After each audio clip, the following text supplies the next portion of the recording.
Ahora vamos a presentar a nuestros dos siguientes participantes. Ellos son miembros fundadores de Save Democracy. José Alberto Aguilar Iñárritu, político y escritor mexicano, ocupado en los temas de gobernabilidad de la democracia y desarrollo institucional. Ha sido académico, empresario, legislador y funcionario público. Desde hace más de 20 años milita activamente a favor de la reforma del Estado en México, con amplia experiencia internacional. Actualmente es vicepresidente para Norteamérica de la COPAL, secretario ejecutivo de la Fundación Gustavo Carvajal Moreno, Mensajero de la Paz, y miembro fundador de Save Democracy. Adelante, Alberto. Muchas gracias, Marcela. Muy buenos días a todas y a todos. De manera particular, saludo a mis amigas Johanna Zubich, Esther Chabot, y si por ahí todavía me escucha el profesor Zidane, le mando mis saludos. Y quiero felicitar a las compañeras y al compañero que me antecedieron en la palabra por su excelente participación, que describe de manera muy puntual los elementos centrales de este terrible, penoso conflicto, que es en el fondo un conflicto de nuestra humanidad no resuelta. Yo me solidarizo y me subrayo las posiciones de Save Democracy, que condena el terrorismo sin ambajes, que se solidariza con las víctimas inocentes de esas acciones y ahora con las que seguirán existiendo a lo largo del curso de esta guerra, que hasta el momento resulta inevitable. Yo no me metería a bordar sobre lo que ya se ha dicho en esta mesa. Solamente haría algunas reflexiones al respecto en el tono del título de esta convocatoria, que espero que se le quite lo de palabra nuclear, porque eso pues es el fin de los fines. Entrar a un Armagedón no es precisamente lo que vamos a buscar. Yo creo que sí, como dice Esther Chabot, la solución militar no es solución, pero la existencia de los radicalismos que buscan la aniquilación del otro tampoco lo son. Muy probablemente la llave de encontrar una solución acorde con los principios de Save Democracy, de la solución pacífica de las controversias, parta en primer lugar de la derrota o neutralización de los extremos. Y estos extremos evidentemente están muy bien representados por Hamás, que no busca una salida, busca la aniquilación de Israel, lo ha dicho, y por otro lado una posición que se fue radicalizando en el gobierno de Netanyahu, que parecía querer eliminar otras posiciones. Es evidente, como se dijo aquí, que atrás había un perdedor preocupado de los acuerdos con Arabia Saudita, que Irán. Y a mí me parece que en este contexto jamás resultó un instrumento útil para reventar esta situación. Y este es el fondo de las cosas, porque lo que estamos viendo en esta zona, además o junto con los conflictos inherentes a la zona, que han sido muy bien explicados en esta mesa, lo que estamos viendo es que es un punto de concentración de los problemas de redefinición geopolítica del mundo. Es decir, la gravedad de este conflicto en sí misma se comunica también con que tiene vasos que lo llevan, vuelvo a redundar con la palabra, a comunicarse a todo el mundo. Europa en esta perspectiva es un polvorín. Si esta situación se desbordara, evidentemente veríamos sus repercusiones en París, veríamos sus repercusiones en varias zonas de Alemania, en varias zonas del mundo. Es evidente que una acción como la de Hamás tuvo patrocinios, y esos patrocinios los analistas lo han ubicado en Irán, pero yo me preguntaría qué papel juega Rusia. Me preguntaría si los misiles, los cohetes que se envían desde la franja, independientemente, como dijo Johanna, que hayan tenido un factor distractor, ¿Son los mismos cohetes a los que se está acostumbrando a recibir o tienen una tecnología mayor? Porque yo creo que eso también es un punto de análisis, más allá de lo que aquí se ha dicho muy bien, de los elementos de vulnerabilidad, de los elementos de la defensa que Israel tenía puesta y que no operó totalmente.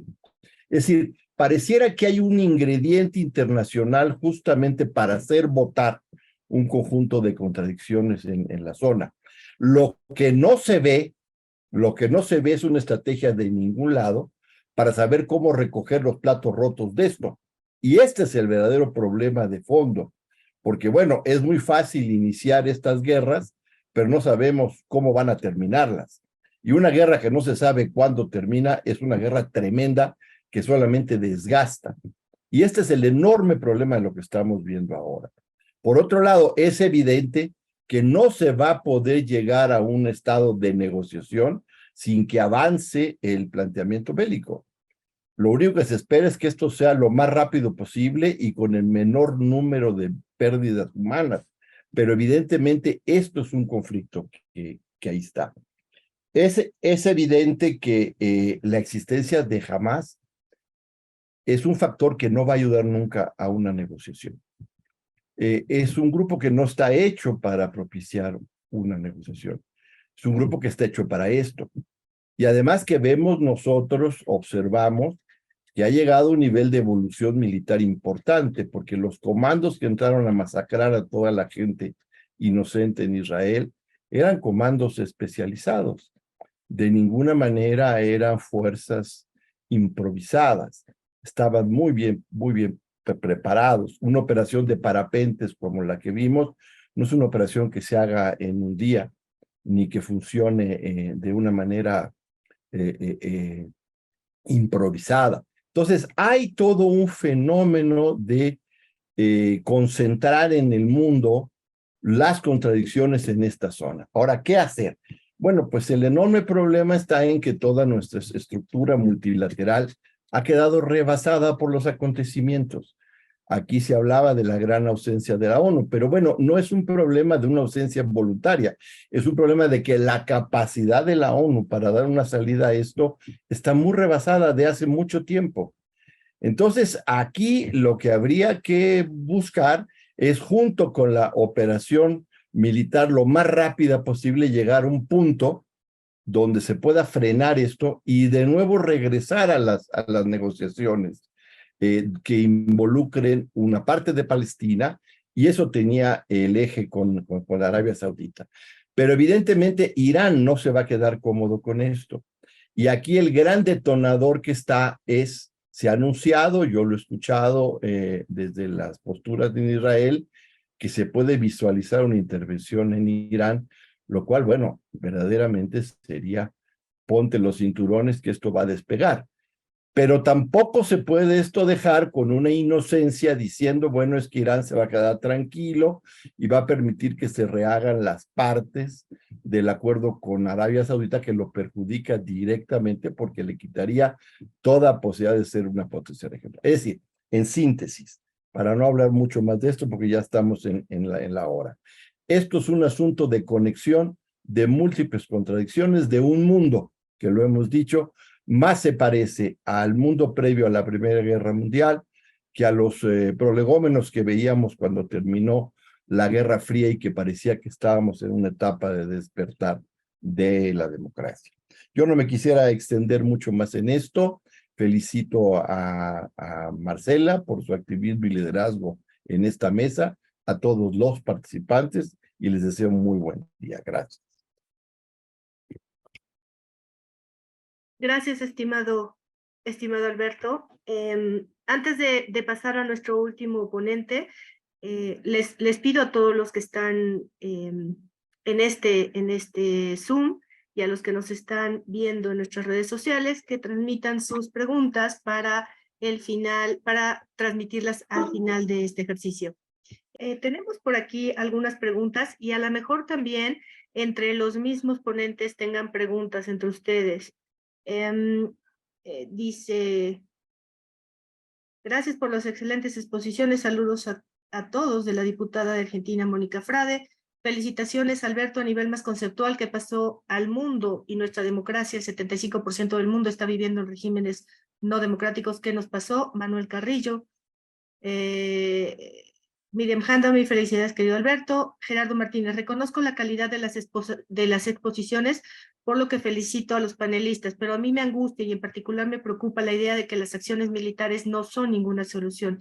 Sin embargo, cada vez son más frecuentes dichas acciones militares. ¿Cuáles son las opciones para la ciudadanía mundial, que son en primera y última instancia los principales afectados y los blancos involuntarios de los ejecutores de la violencia? Me parece que esta pregunta la podrían contestar la doctora Chabot y la doctora Joana, dado que de eso trataron sus ponencias. Alberto, te dejo la palabra con las primeras preguntas. Bueno, muchas gracias por sus preguntas. Bueno, en realidad lo hemos platicado aquí muchas veces, Save Democracy. Lo que le está pasando a la democracia en el mundo hay que buscarlo dentro de la propia manera en que hemos venido ejerciendo la democracia. Nosotros visualizamos en el mundo dos procesos paralelos y perniciosos al respecto. Uno, el excesivo sesgo electorero de las democracias y concomitantemente el abandono de las grandes reformas del ejercicio democrático del poder. Entonces la gente se sentía invitada y convocada a votar, pero no a satisfacer sus necesidades, sus demandas y menos aún a tener mecanismos reales para exigirlas. Y eso fue debilitando a la democracia en el sentido de la esperanza. El otro punto paralelo a esto son procesos crecientes en este mundo tan desigual de oligarquización de la democracia, lo cual vulneraba aún más las promesas de la democracia de inclusión y de realmente constituir una fórmula donde la decisión de las mayorías y la protección a las minorías se constituyera en un proceso creciente de evolución y de salvación de las necesidades de orden social. Esto es lo que está pasando. Ahora, lo que tenemos que entender es que también la organización que tenemos nosotros en el mundo para gobernar los bienes globales está en crisis. Prácticamente no hay ningún punto, llámese clima, llámese cuestiones de salud, llámese problemas de narcotráfico, ahora estos problemas de las guerras que tenemos, el exceso de financiarismo en la economía mundial que la limita y le hace que no crezca, evidentemente el problema de la migración, los problemas brutales de una distribución del ingreso tan inequitativa, realmente fuera del discurso, tienen muy poca acción de eficacia en la organización del mundo. Un mundo que está urgido a redefinir estas fórmulas, probablemente a caminar hacia procesos de bloques de Estado-nación mucho más contundentes, porque está claro que la lógica de organización global a partir de los Estados nacionales sufren los mismos problemas de debilidad de los Estados-nación para solucionar individualmente sus propios problemas. No me quiero alargar en esto porque hay mucho, pero yo lo dejaré aquí. Y aquí estamos evidentemente ante un problema de este tipo, aquí tiene todo, como lo dijo mi querido amigo Edgardo Buscaglia, los elementos del problema del narcotráfico en temas como Hamas, México y demás, pues han sido documentados mucho por todos lados. Ok, gracias. A mí me gustaría hacer una pregunta para los panelistas que aún quedan.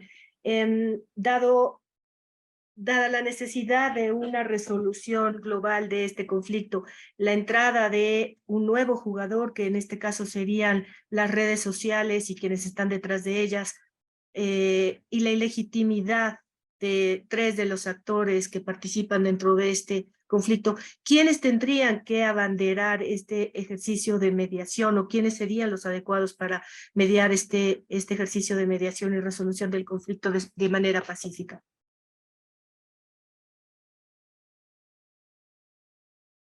Bueno, Marce, ahí más que un problema de legitimidad, de quién con legitimidad puede proponerse mediar, realmente la primera pregunta es simplemente ¿quién puede?